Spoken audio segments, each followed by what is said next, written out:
Thank you for being a friend. Oh, yeah. Travel down the road and back again. So we started from the bottom. Your heart is true. You're a pal and a confidant. Right. And if you threw a party, invited everyone you knew. You would say the biggest gift would be from me, and the card attached would say, thank you for being a friend.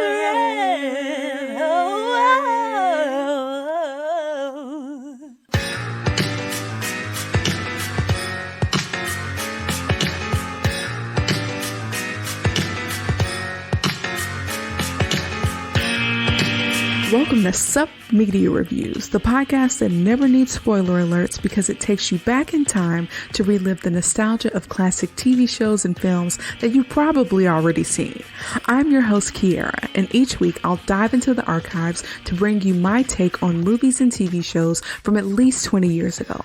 From cult classics to forgotten gems, I'll review them all and give my honest opinion on their impact and whether or not they still hold up today.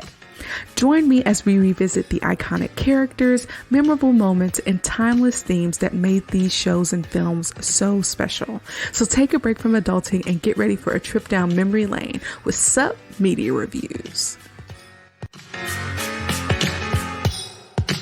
Home Slices, before we get into the review for today, I want to apologize in advance for the audio issues. I promise they don't happen very frequently, but my sister and I recorded this review and most of it was good, like 95% of it.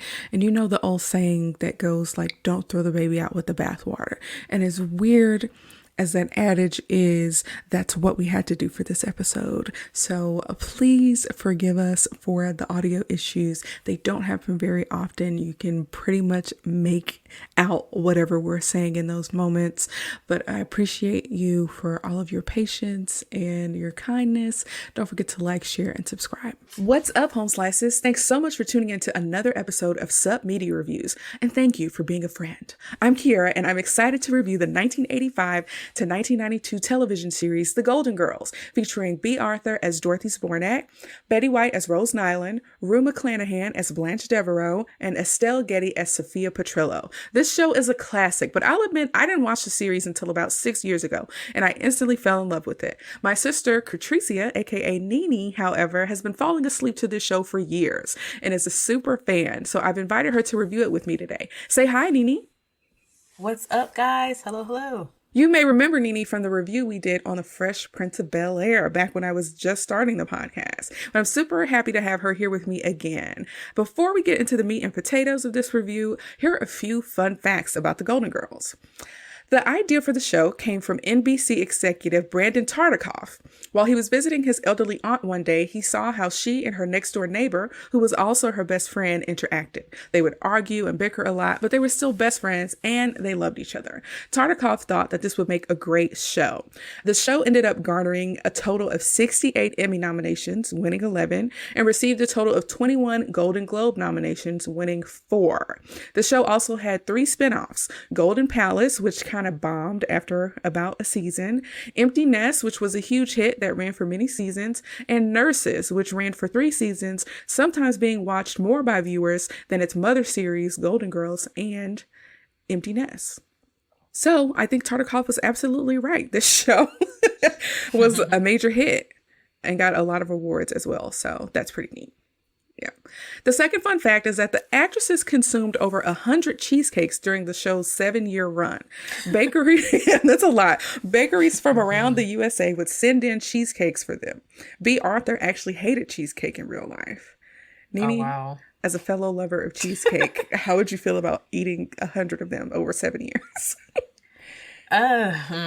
You know, if it was like a little here and there, but depending on how much they make me eat, I'd be like, okay. Yeah. Yeah, it might be a little over it. Yeah. In this third fun fact, Estelle Getty, who played Sophia, underwent a facelift between the first and second seasons, much to the horror of the makeup crew, who already had to go through great lengths to make Getty look older on camera. Now, due to Estelle Getty's intense stage fright, during Friday tapings, she would often freeze on camera. She was the least experienced actress of the four, and it intimidated her. She stated in a 1988 interview that working every week with talent like B. Arthur and Betty White scared her out of her wits. She felt like a fraud and worried that the fans would find out that she wasn't as good as her co-stars. Nene, does it surprise you that Estelle Getty experienced imposter syndrome? Absolutely. Yes. She seems like such a natural. I would have never known that. Right, right. And I feel like a lot of people might classify Sophia as their favorite. So I feel like a little shocked that she didn't really like lean into that power, you know. But I also relate to that, though, because a lot of people, when I was singing in choir, people would never know that I had horrible stage fright. My body would tense up. You can hear it in my voice. You can see it in my face. I was terrified, scared to death. Yeah. Yeah, I definitely hear that. Well, I hope eventually she got, past that, because she, definitely did really well on the show and everyone loves her. And in this final fun fact, Golden Girls was one of the few series of its era to include openly gay and lesbian characters. The pilot featured the girls' openly gay personal chef, Coco. Blanche had an openly gay brother, Clayton, who appeared in 2 episodes, the second of which he introduced his boyfriend. One episode featured an old friend of Dorothy's who was a lesbian, and another episode dealt with the theme of the HIV and AIDS epidemic when Rose learned that she may have contracted the virus years before from a blood transfusion. I also want to point out that Sophia's son, Phil, is, while he's never pictured in the show, is depicted as a cross-dresser. So the series has like a really strong following among the LGBTQIA plus community, which I think is very cool for it to be like a late 80s, early 90s show. It's like in that way ahead of its time. Okay. If you want to check out The Golden Girls, you can watch it on Hulu as of the recording of this episode. So this is the point where we start to talk about our personal connections. Nene, can you tell me about your personal connection to the show? Why do you love it so much? I feel like it's such a spunky show. You get a little bit of everybody in each character. And it always kept me laughing. I cannot think of one episode, and I am, a faithful watcher of Golden Girls. I would even put it on as I went to sleep and just let it play in the background. I always laugh. There's not one episode I don't think I've ever not laughed at. Dorothy would say things, or like they would like compare certain people, and I didn't know who the heck they were. I would look up some things, like if Sophia was saying Dorothy looked like somebody, I looked up and just crack up laughing, even though I didn't know who that person was. But it's just such a funny and like light-hearted show. I love it. Yeah. Well, like I mentioned earlier, I didn't really get into the show until about 6 years ago when I decided to watch it from beginning to end. And right away, I recognized that this show was really ahead of its time and that it was a huge part of popular culture. There were a lot of references that I didn't get or understand until I watched the show. And it was super funny. It was so funny to me. It was really great. Personally, I felt the strongest connection to Dorothy's character. I really enjoyed her dry humor, how smart she was, and how she was like easily annoyed and would like just go off on people sometimes. That was just very funny to me. But she also had this silly side to her that was just kind of ridiculous too. I like that all the ladies had their different personalities and that they were all really going through like the same stuff a regular person goes through. They're just older, right? Like at a more advanced age. And they were still human. Like they always got into trouble. Like they were into a lot of shenanigans. It was really fun to watch. They dealt with real life issues. They were dating. They were dealing with health issues, with family stuff, job stuff. Yeah, career stuff. It was really relatable. And so I like that these 4 older women were depicted as sexual beings with the same needs as everyone else. We often don't like to think of older people as needing to date and still wanting to be desirable. So I really like that as well. They were bold, including depictions of the queer community and addressing relevant societal issues. So like I said, this show really was ahead of its time and it was really groundbreaking. And I love that these 4 older women were the focus because I feel like too often I hear people say things like women aren't funny or, how we can discard the experiences of older people. And this show is proof that older women are hilarious. They can be engaging and they are, humans just like everybody else. And also the theme song, like how great is the theme song? I know, right? Yes. So yeah, what's not to love about the show? The show is great. Well, I am super excited to dive into The Golden Girls. So first we're going to do a quick overview of the show and the main characters, and then we'll do a deep dive into 2 of the most like iconic episodes, at least for me. All right, The Golden Girls is the story of four older women who share a house in Miami Beach, Florida. In the show, we get to see these ladies navigate aging, romantic relationships, dealing with their adult children, finances, and more. So let's take a look at the leading ladies one by one. First up, we have Dorothy Zbornak, who's played by B. Arthur. She's a super smart substitute teacher with an attitude that can be described as sarcastic, fierce, and no nonsense. Dorothy moved to Florida after divorcing her longtime husband, Stan, when he ran off with a stewardess. Dorothy kind of acts as the leader of the group and is often the person who is the voice of reason and who points out injustices and hypocrisy. Dorothy and her mother Sophia are renting rooms in Blanche's house along with Rose. A big part of Dorothy's story is interacting with her aging mother Sophia, who she frequently threatens to send back to the nursing home. Dorothy is very funny. She has a short temper. She has really good facial expressions, and she sometimes gets into trouble by having a negative or overly eager attitude, and she requires her friends to help get her out of those situations. Dorothy is my favorite. Nini, what's your opinion of Dorothy? I love Dorothy's dry humor. I do feel like she's definitely the leader of the pack. She has a strong influence, and I feel like she is, aside from Sophia, the glue that keeps them together. Yeah, I agree with that too. Next up, we have Blanche Devereaux, who is played by Rue McClanahan. She is a sex-crazed, spicy Southern belle who is the landlady and friend of all the other main characters on the show. Blanche is a widow who has a great Southern accent, good fashion sense, and often tells tales of her fast exploits from her younger years. Now, while we might view her as just a horny, insatiable old lady, Blanche actually represents sexual liberation in a way that's like super advanced given the time period and given her age in this show. So Blanche for me is actually my least favorite character of the four, but she does have some redeeming qualities. She's smart, she can throw a great party, she always looks really good, and she has some good moral standards like not dating married men. What do you think about Blanche? Freaking love Blanche. She's probably like my absolute favorite person on the show. Just like her style, even her jokes. I just love everything about herself. I can agree with that. She is like very sex positive in a way that I'm like, it's crazy that she's like that given. It's so confident. Right. Yeah. Given her age and the time period of the show. It's quite amazing to me. And she really does not care what people think. Like, right. Yeah, I like that about her. That's the best. Yeah. Well, next up, we have Rose Nylund, who's played by Betty White. She's an innocent, kind-hearted simpleton from St. Olaf, Minnesota. She is another widow who is renting a room in Blanche's home. She's really cheerful all the time and is all too happy to tell ridiculous stories about her hometown, much to the chagrin of her housemates. She loves animals, she's a good cook, and she has a number of useful and unusual skills that help the ladies get out of trouble from time to time. One of the funniest things about Rose is the moments where she reveals surprising things about herself, like how many boyfriends she had before she got married, or when she insults the other ladies in a way that's in direct opposition to her kind nature. Despite being a little dim-witted, she's a good friend and can be pretty wise at times. One of my favorite moments was when she called Blanche like an oversexed bitch. And do you remember? Hell yeah. I remember when she told Blanche, "You're just horny all the time." So yeah, some of those, or how like actually two men have died in the middle of having sex with Rose.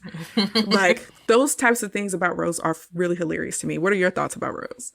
Yeah, I just felt like Rose is this mysterious character. It's like you got Rose all figured out and then bam. Like she says something or does something to throw you off.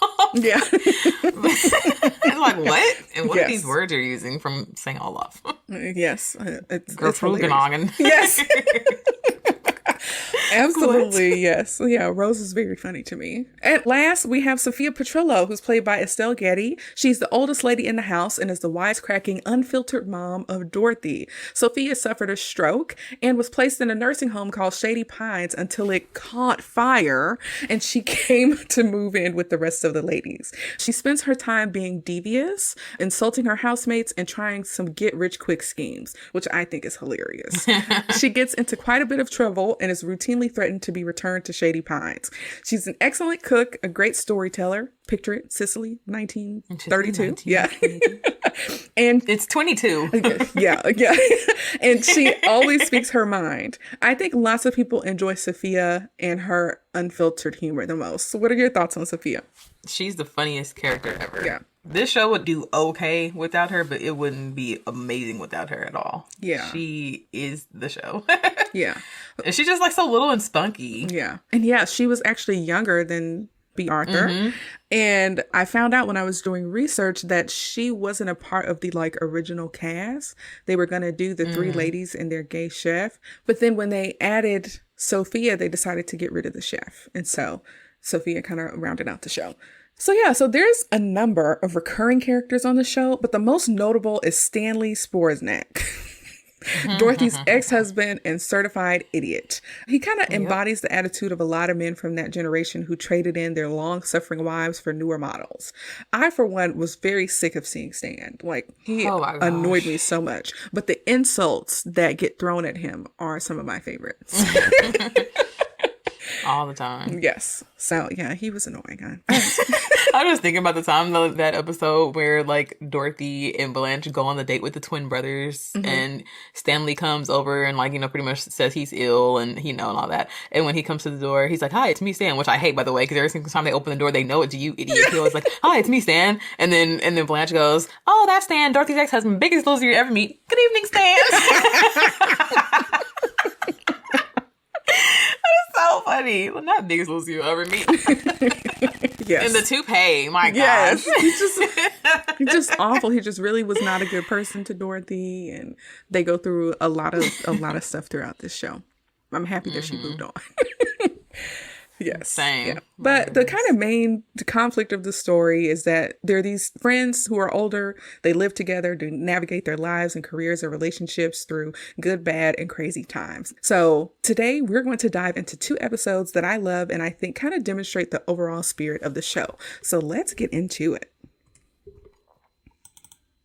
Okay, so the first episode we're going to dive into is from season 2, episode 2, called Ladies of the Evening. I picked this episode because it demonstrates some of the antics the ladies get themselves into, as well as Sophia's kind of devious side. So let's talk about it.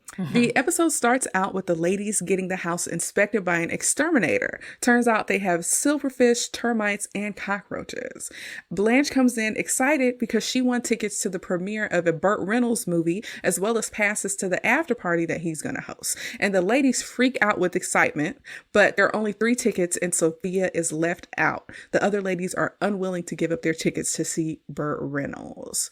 What do you think about this, Nini? Were they unreasonable to not let Sophia join? I don't know. I feel like it was one of those things where Blanche says it's me and my 2 best friends. And, you know, Sophia is, even though they're housemates, she does not really fall into that category. I thought, you know, she's going to be hurt because everybody loves Burt Reynolds. But it's just tough. But the thing is, I do remember Blanche saying that she did try to get a 4th ticket. So at least she did try. Yes. Yes. But Sophia is very pouty about it. And one thing I will say is that they were a little bit mean about it when Dorothy was like, "Oh, she'll get over it. And even if she doesn't, who cares? We're going to see Burt Reynolds." Right. And she was already mad because she said that they had already left her out of some other show before that. So yeah, Sophia is the odd one out. Apparently. Let's talk about Dorothy's scream, though. It really irritates me. She was like, like her excited scream. Dorothy has one of the deepest voices that I have ever heard. I had a great aunt Cynthia, who had like a deep voice and like New York accent like that. But yeah, she just has this deep voice. She's very tall, and they make a lot of jokes about her being a little manly or unattractive. But I think Dorothy is so pretty. She does have the long bony feet that Blanche was always talking about. And then Sophia would be talking about her too. They are crazy. Yes, they absolutely are. But because of the insects they have in the house, the ladies have to move out for 2 days while the house is being fumigated. So they're like, let's make a weekend out of this Burt Reynolds thing and spend the night in a nice Miami Beach hotel. And of course, the ladies don't really have a lot of money, which is a recurring theme in this show. But Blanche decides to go out and find a hotel that they can stay in for 2 days. Girl, when she said, "I'm going to find a hotel that we can stay in," I was like, thank the Lord for Google. Like, would people actually have to drive around to check out hotels Right. Or, I don't know, maybe they used the phone book and called for rates. I have no idea. Yeah. It's like, I don't know how that works. Right. And she did, well, clearly she did it by foot. What did she say? She said she chose one that was affordable, that was close to the beach, and the one that had the most Men in the lobby. Yes. Big mistake. Okay. So she was on foot, I guess. Yes, apparently. So they're at the hotel, and Sophia is with them because she can't stay in the house while it's being fumigated. But at the hotel, Sophia is really upset. She's whining. She's pretending to be sick. But the ladies do not care. These women are so excited to see Burt Reynolds. They do not care about Sophia. And Blanche ends up telling this idiotic story about sleeping with the president of commerce who was run over by a bunch of cyclists. I was like, this is a stupid story. Right. Like, what? He wanted me to be his first lady, but he died 2 days later. I was like, girl. What's her name? Dorothy was like, Nixon? Right. Absolutely. And then she called Nixon basically like a Ken doll that only had the lumps where things were supposed to be. That's right. Yes. Which is pretty hilarious. funny. But next thing we know, Betty White comes in to tell them all who's supposed to be at the party. Apparently the party was written up in the paper. And I was like, I don't recognize none of these names. I actually had to Google these people. And a joke became really apparent when I looked them up. So she says there's Dom DeLuise, who was a famous actor at the time, Lonnie Anderson, who is a woman who was actually Burt Reynolds' wife at the time, Charles Nelson Riley. And so the women are all like really excited as the names are going on. But when they get to Charles Nelson Riley, they don't cheer at all. And I was like, I don't understand why. I looked Charles Nelson Riley up and I actually recognized him as a guy who was on a really famous game show, but he was obviously gay. And I remember watching the show with him on it, that game show. And I was like, okay, they're not cheering because they're not interested in him. He's gay. Wow. And I was like, oh, that's actually really funny. And then they also mentioned John Forsythe, who's actually apparently the main character from Dynasty, which was a very popular show. So that's one of the things about this show. If you're in the same kind of generation of millennials, there will be a lot of kind of jokes that go over your head. But the show is still really great. But they're all excited by the hot, age-appropriate people who are going to be at this party. And so suddenly Rose gets a call at the hotel claiming she won Publishers Clearinghouse with instructions for her to leave her ticket to Burt Reynolds on the hotel dresser. And Dorothy is like, Ma, get out the phone. And Rose is like, I think this is Sophia. Yes. Like, yeah. Yes, and then Rose. she stays on the phone. Like, yes, Rose. You're being slow, right? In this next scene, we actually see a sleazy hotel employee who's renting out hotel rooms to men who want to spend time with ladies of the night. So this explains why the hotel was so affordable. It's actually kind of a front for prostitution a little bit. And so the ladies are obviously not aware of this. And this is where Blanche reveals why she chose this particular hotel, because there were so many men in the lobby. And Dorothy is like, let's go see Burt Reynolds. But Blanche wants to go have a drink at like the hotel bar. And so when they get over there, a man comes over to flirt with them with two of his friends. And the men joke about Rose knowing a lot of Johns. And it's like, we recognize that these men are freaks and like a little bit drunk. And the misunderstanding is hilarious because they start asking questions and the ladies don't know what the men are getting at. And he's like, well, how many years have you been working? And they're like, oh, she's been working 30 years. She's a fantastic teacher. And the men are like getting excited by this and the ladies just really don't understand it. But eventually the women figure out that the men thought that they were prostitutes. And unfortunately, before they have a chance to get out of there, the hotel ends up being raided and everyone in there is under arrest. And Rose starts freaking out about going to jail. And she does this quick fantasy about like, I'm gonna go to jail. Everyone's gonna taunt me. I'm gonna have to escape in the laundry basket. I'm gonna be chased down to the Louisiana Bayou before I'm shot to death by a police officer. Like she goes through this long story in her mind. But Dorothy is like, I just got to talk to the officer and explain everything. And so when she's asking if she can leave, Blanche calls the young hookers trash, which I thought was hilarious. It's so freaking hilarious, Yes. dude. She's like, quiet, you trash. Her insults, like, mixed with her accent is golden. It is. But the officer is not having it. And it's weird because the more the ladies protest, the less believable they seem. Exactly, which sucks for them. It does. It does. And so the ladies who are supposed to be having this fantastic, night out are actually going to be going to jail instead. They end up getting booked into jail. Rose is worried that St. Olaf will find out about her going to jail from her hometown newspaper. Blanche tries to flirt with an officer, but it ends up being a woman. And then Rose confronts Blanche about being so horny and that's what got them into this trouble in the first place. And Blanche insults the other hookers by calling them common street trash. And then the black prostitute jumps up to fight. And I'm like, why does it have to be the black one? Any of them could have jumped up to fight Blanche. So Dorothy steps in and she claims to have been in Attica, a men's prison, and the young lady starts to back off. And she's like, I work in the public school system. It's basically the same thing. And then Rose jumps into a story about a great disappointment that she had because she wanted to be the so-called butter queen. The ladies of the night are actually enthralled in this story. And Rose's churn ends up getting jammed during the Butter Queen pageant and she lost. Come to find out there was some tampering with the butter churns. It's like, this is another stupid Olaf story. Yes. Right. It's freaking hilarious. But Dorothy puts Rose in timeout for telling such a stupid story. Basically. So a girl from a neighboring town called St. Gustav talks to Rose, and Rose is all like, you're not happy with your life. If you want to talk to somebody, let me know. And the prostitute is like, I don't need a lecture, blah, blah, blah, blah. And I was like, this is very interesting because the show is pretty sex positive when it comes to Blanche. But when it's these young prostitutes, not so much. So I think that's like an interesting contrast. What do you think? Yeah, I never thought about it, but it's interesting. Yeah, I thought that was a little bit weird. But anyways, Sophia ends up showing up and she makes fun of the cops for thinking that men would pay to have sex with these ladies, which is hilarious. Yeah, right. That was so funny. Yes. The ladies are really happy to see her. They think they can salvage their night. But Sophia basically demands that one of the tickets needs to go to her since she's there bailing them out. I love how she asks it. So which one of you are not going?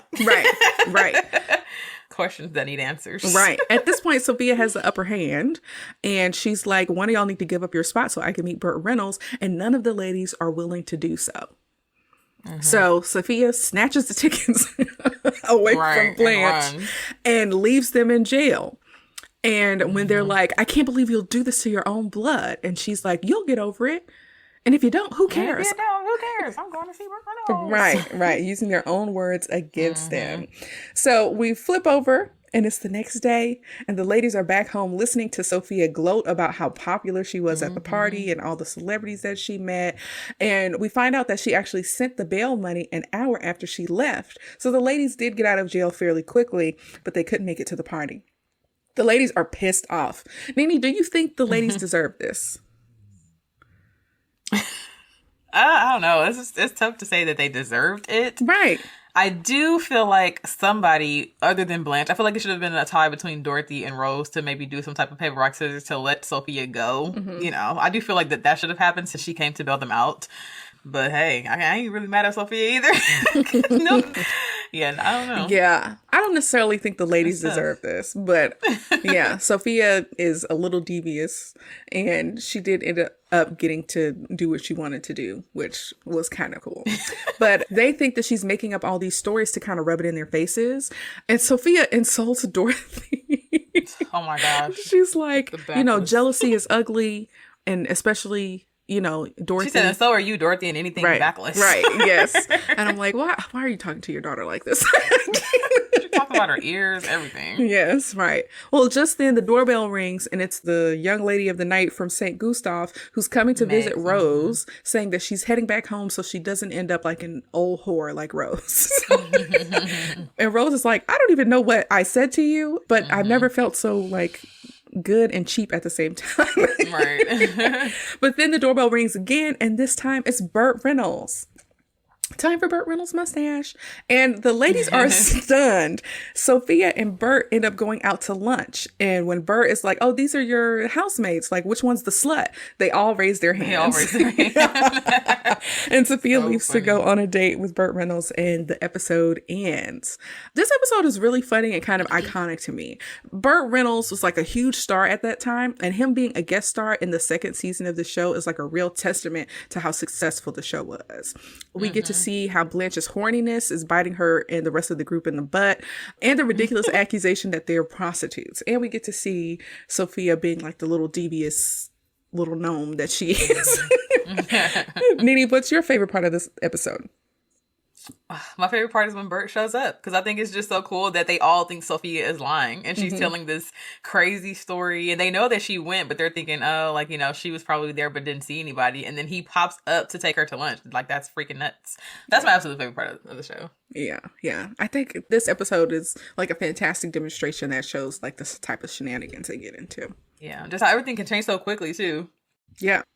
All right, so let's talk about this next episode. The final episode we're diving into is season 3, episode 11, called 3 on a Couch. Now, one of my favorite things about the Golden Girls is that they do a good job of reminiscing on previous episodes. And that's why I chose this one. It shows a little bit of the ladies' history together, and we get to relive the hilarity with them. It's really fun. So let's get into it. Now, the episode opens with the 4 ladies entering a psychologist's office for a group therapy appointment. Apparently, it was Rose's idea. They're visiting Dr. Ashley because they're having problems at home. They seem to be arguing a lot. It's over petty stuff, really, while they're in the office. We find out that Sophia doesn't really buy into psychology, and Blanche introduces herself as a double-jointed 41-year-old who's 108 pounds. And I'm like, everything about that is probably a lie. I don't know about the double-jointed part, but 41... and right. 108 pounds. Yep. Yep. But when they start their introductions with the psychologist, they're already arguing. They're getting on each other's nerves. They're blaming each other. And the psychologist asks for an example of how selfish Blanche is when Dorothy brings it up. So Dorothy starts to tell the story, and we get a flashback. Dorothy and Blanche were supposed to go on a double date with Mike and Larry, but Dorothy has a fever. And of course, she's not feeling well. She's like, I can't do this. Blanche is being really inconsiderate. She's insulting Dorothy's looks. And she really just cannot conceive canceling this date. And when Blanche, this joke I actually got, when Blanche tries to will Dorothy into wellness, Sophia comes in and calls Blanche Tammy Baker with all the makeup that she has on. Do you get that reference? I don't know who that is. Do you remember back in the day when there was a religious show where they had like a little kind of chunky lady who wore a whole bunch of makeup? Oh, I see her, American Evangelist. Yeah, okay, I see. Yeah. Yeah, I got that joke. I thought that was very funny. That's funny. She also insults Blanche's body, saying she had a spare tire because she met her date at a gas station. And she ends up bringing Dorothy her 4th alcoholic hot toddy, which basically causes Dorothy to pass out. And it's like, okay, the first one had whiskey in it, and then the last one's had vodka in it, and then the other one was basically a cocktail. She's just serving her alcoholic beverages at this point. So come to find out, Dorothy's date was actually fresh out of prison, and she spent the night trying to avoid being groped by him. Isn't that crazy? That is crazy. And so... You're going back to jail, sir. Yes, Blanche just really did not care about Dorothy in that moment. And so we flip back to the psychiatrist's office, where everyone starts saying, shut up, Rose, as she's kind of chiming in. And Rose starts babbling, and even the doctor tells her to shut up. Shut up, Rose. Yes. And then the ladies start exchanging insults. Like, I think Blanche calls Rose an airhead, and then Rose calls Blanche a barbell, and then Dorothy says to Rose, it's dumbbell, you twit. I'm just really arguing with each other and insulting each other. But the doctor wants a story to demonstrate how Rose's stupidity causes problems in the house. And so Sophia tells a story about how Dorothy was trying to get an ad in the newspaper when she was looking for a part-time job. I actually remember this episode, and she asked Rose to put the ad in the classified section of the newspaper. But in the flashback, we see a man coming to the door responding to the ad, which apparently read, willing to do anything, $8 an hour, no job too big or small.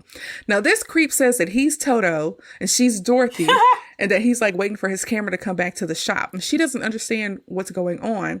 And when Rose finally finds the ad in the newspaper, it's in the personal section right under another creepy ad. So Dorothy kicks the freak out.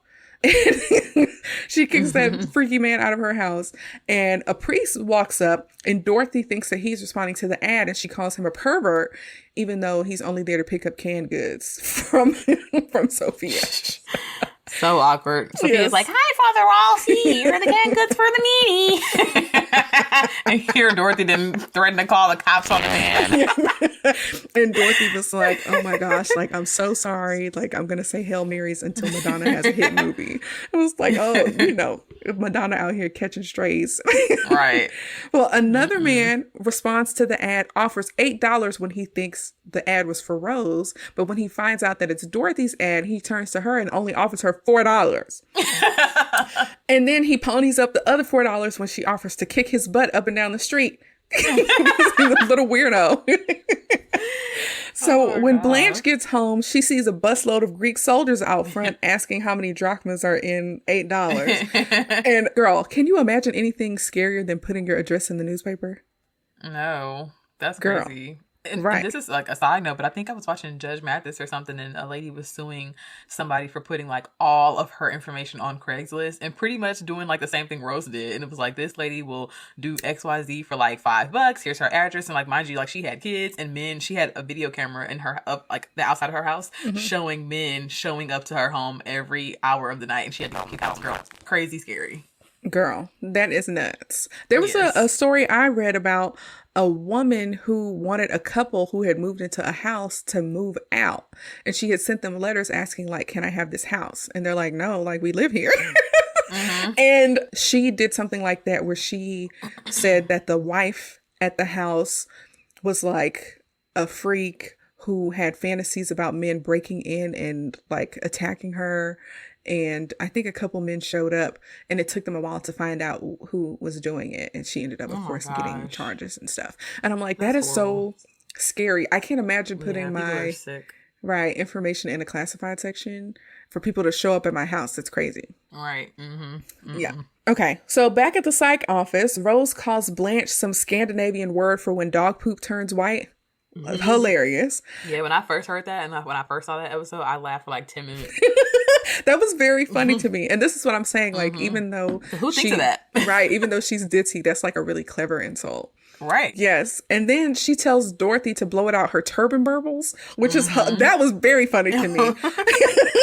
And they start arguing again. And it's just so funny. They like, we hate those little words you say.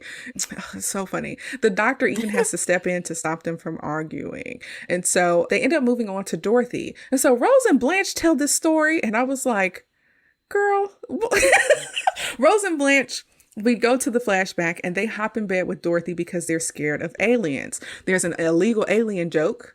And there's also a joke about Asian people eating dogs from Sophia. And I'm like, that didn't age well. Right.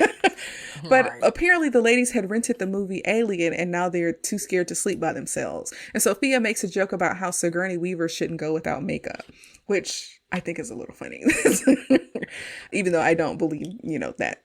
But Dorothy is actually studying for an exam for work and she keeps trying to kick the ladies out of her room.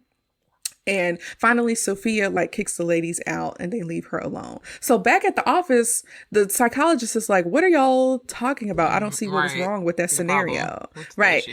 And then Blanche and Rose were like, she always has herself together and she lords it over us. And they hate how competent she is and how she throws it in their face. But Dorothy is like, I'm the one who helps keep us together. And I was like, they could have come up with a better story than that for Dorothy. They could have. Yeah, because she just But I guess they were trying to point to the fact that, I don't know. I do think they could have done that better. Yeah, because Dorothy be messing up. Yeah, she does. So yeah, Sophia chimes in and says that she's the real glue of the friend group and she ends up solving all the problems without any real appreciation. So she starts to tell the story of a time when Rose came to her for advice on how to deal with the boss who made a pass at her. But the way Rose described it was more like sexual harassment and non-consensual kissing. Making a pass is not the same as whatever Rose described. But in the flashback, Sophia starts to tell a story. Picture it, Sicily, 1922. But then Blanche comes in asking for advice about seeing a man that she's involved with another woman. And so she gets back to the story. She says it was the worst of times. It was the worst of times. I thought that was hilarious. Yes. Scene, Sophia.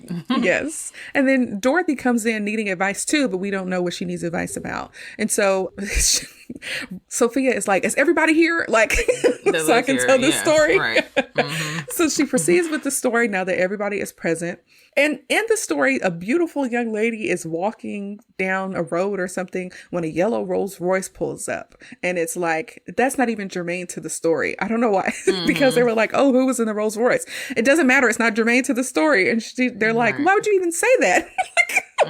But anyway, the lady in the story lost a pepperoni and she panics because her family doesn't have anything to eat.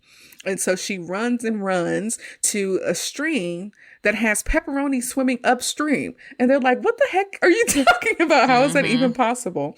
And she says that some disgruntled man blew up a pepperoni plant or something, and it was raining pepperoni in the area. And so the young lady takes an armful of pepperonis back to her family. And it's like, what? I don't know what this story is about. However, each of the ladies takes something different from the story. Rose decides to tell her boss off to make a bad situation good. Blanche dumps her boyfriend because there's more pepperoni in the sea. And Dorothy finally knows what she's eating for dinner. And I was like, okay, this story is ridiculous, but at least they got something out of it. So back at the office, Sophia complains that she isn't being paid for her advice. So that's her major complaint. And then the psychologist says something really interesting. And he's saying, you guys are just incompatible. You bring out the worst in each other. And I'm surprised y'all have been able to live together this long. And he suggests that they move out and go their separate ways. And their moods change real fast. What did you think about the psychologist's advice? I didn't agree with him because I feel like he gave a crazy permanent answer based off of like an hour worth of time with them. And I'm like, they're coming to you at a frustrated time and they're arguing and everything. But usually like when you continue to go, and I think Sophia made that point saying he was a quack because he would have like strung them along for more sessions instead of just making that crazy statement right then and there. So I did not agree with him at all for that. Yeah. For whatever reason, I kind of thought of it, and I could be totally wrong, and I'm okay with that it was like some reverse psychology, that it was like, y'all just don't get along, so move out. And you could see how like somber and like sad they were to hear him say that. And if it was reverse psychology, it was brilliant. Like to get them to understand like these little arguments are not as important as you think they are, and that your friendship is stronger than this. So I can see that one too. Yeah. But they are back home. Must be the same day.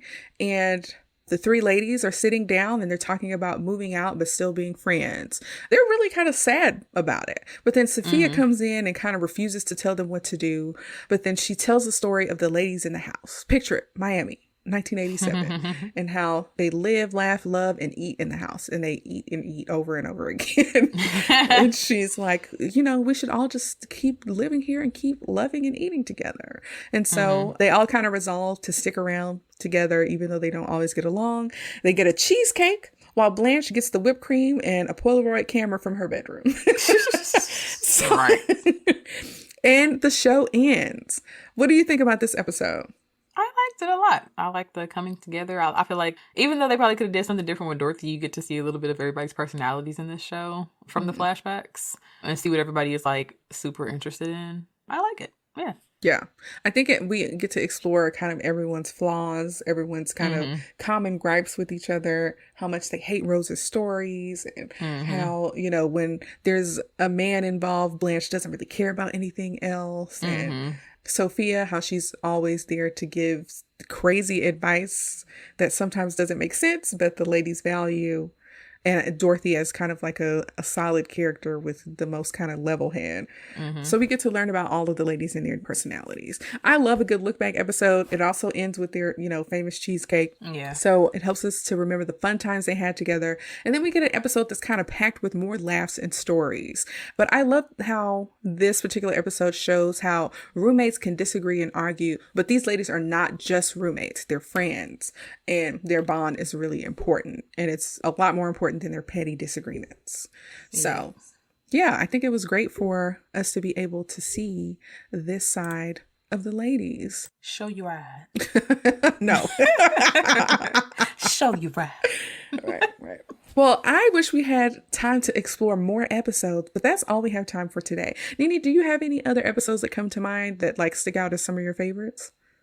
I like I think it was like the family affair one when we meet Rose's daughter who ends up sleeping with Dorothy's son. That's a good episode. Yeah, because I like to explore Rose's family, like her dynamic.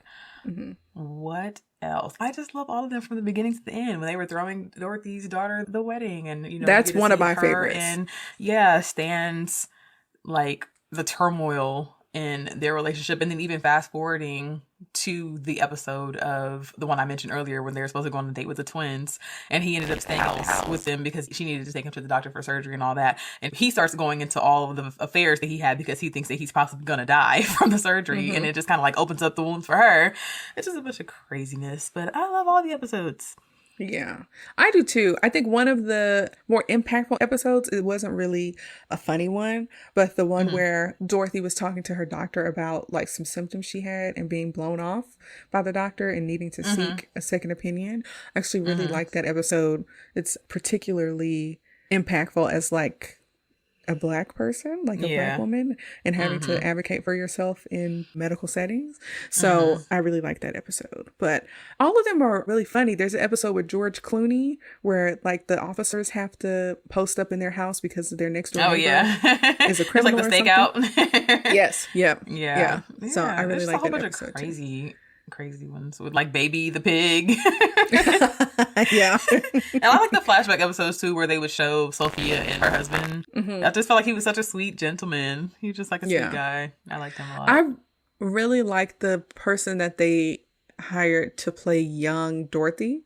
Like, I feel like they were really spot on in choosing. Yeah, that was perfect. Yeah. And choosing that person. Yeah. But yeah, at the end of every review, we ask if the show is worth a rewatch and if it holds up today. Nene, what are your thoughts? Definitely. I can't count how many times I've already watched them, so there's your answer. Right. And it holds up for you? Yeah, definitely.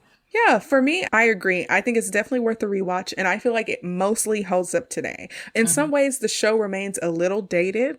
So, like, if you're my age or a millennial, there are some pop culture references that you may not get, some differences in technology you may not understand, or historical context, like politicians, things that were going on in history. But overall, the show is still pretty relatable and still very funny. These ladies are dealing with real life issues just at a more advanced age, and they're friggin' hilarious while doing it.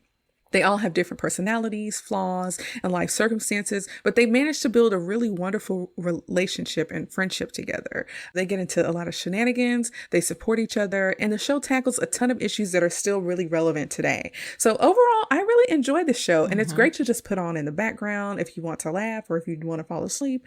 And all of the ladies have now since passed away, but they've left an amazing legacy of a women-led show that features women at a more advanced stage in life. But the show is a classic, and you should definitely consider rewatching it. Now, let's talk a little bit about the ratings. On Rotten Tomatoes, the average audience score for this show is 93%. Nene, what do you think about that? I think that's pretty good for today. Yeah. I think that's excellent. Yeah, I agree. Yeah. How would you rate it? 100. 100. Yeah, I really enjoyed the show. I think the audience is pretty spot on with their rating. I would probably give it about a 93% as well. I think if I was older and could understand more of the references, then I would probably give it about 100. But it's comedic gold. Yeah, sure. For sure. Yes. Well, that's all, Home Slices. Thanks so much for listening to our review of The Golden Girls featuring my sister, Nene. Did you rewatch The Golden Girls recently? Does it still hold up for you? We want to hear from you. Share your thoughts with us on social media on YouTube, Instagram, and Facebook. I want to say a super special thanks to Nene for being here today to share her thoughts on one of her favorite shows. Say bye, Nene. Thanks for having me. Bye. Thanks, guys. Join us next week when I review the 1988 film Die Hard with a special guest. You don't want to miss it. Peace out. Thanks for listening to Sub Media Reviews. I hope you enjoyed our trip down memory lane just as much as I did. If you have any suggestions for movies or TV shows you'd like me to review next, or if you just want to share your thoughts on today's episode, you can find us on Instagram, Facebook, YouTube, and Pinterest at Sub Media Reviews, and on submediareviews.com. Don't forget to subscribe to the podcast so you never miss an episode. And if you have a moment, please leave a review on your favorite podcast platform. Your feedback helps me improve the show and spread the word to new listeners. So until next time, peace out, Home Slices.